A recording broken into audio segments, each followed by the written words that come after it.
He's a guy that said some bad about me. He did. He did. But you know what? Every one of the others did also. In fact, if I went by that standard, I don't think I would have ever endorsed anybody in the country. You want to know? They all said bad, but they all came back. But I will tell you, he was tough, but the others were tough, and a lot of them said some really bad things. And ultimately, I put that aside.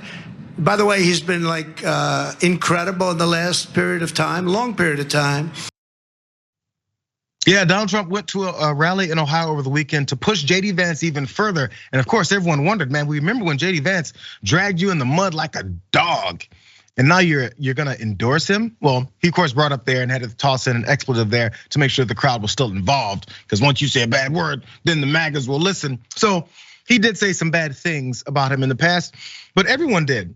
Which for some reason, that's not a bad thing in the Republican Party when the entire party says you're a piece of garbage and then afterwards fall back in line. The way he of course pointed out there as well, this weak party just decided to fall back behind him. Of course, we know that he did endorse him over Josh Mandel in Ohio there, who was very upset about that. But let's jump down to this next shot, you guys, because after that, we knew that JD Vance had to make sure he publicly told everyone how sorry he was about what he did to Donald Trump. Maybe this also helped him land this spot at the rally. Watch this. Sure, well, like a lot of people, I criticized Trump back in 2016, and I'd ask folks not to judge me based on what I said in 2016, because I've been very open about the fact that I did say those critical things, and I regret them, and I regret being wrong about the guy. I think that he was a good president. I think he made a lot of good decisions for people, and I think he took a lot of flack.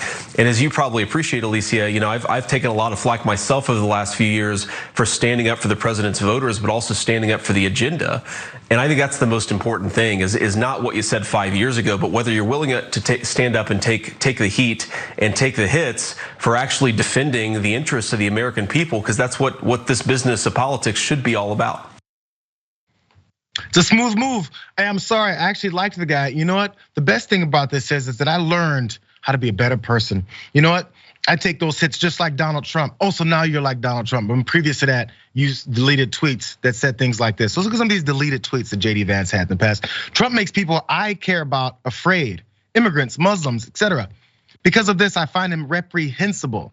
God wants better of us. You can't take back what God wants. When Christians talk to God, they know what he's saying. So how does that change? Did God change his mind, or did just you change your mind? Now you're against God. Anyways, here's another one of these deleted tweets.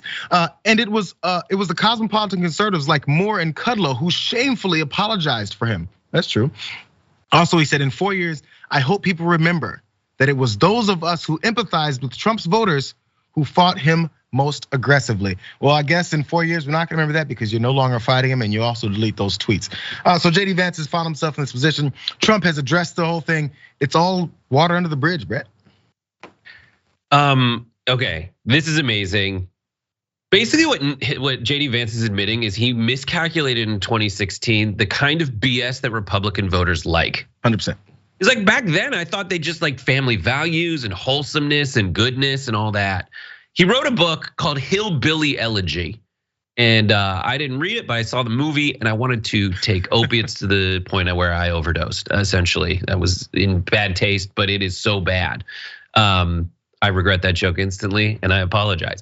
But he used the word elegy in the title of his book. He's already outside of like the main, wheelhouse of Republican voters. Now he always wanted power at that time. He thought it was nice to say, listen, we're the religious, pious, nice people.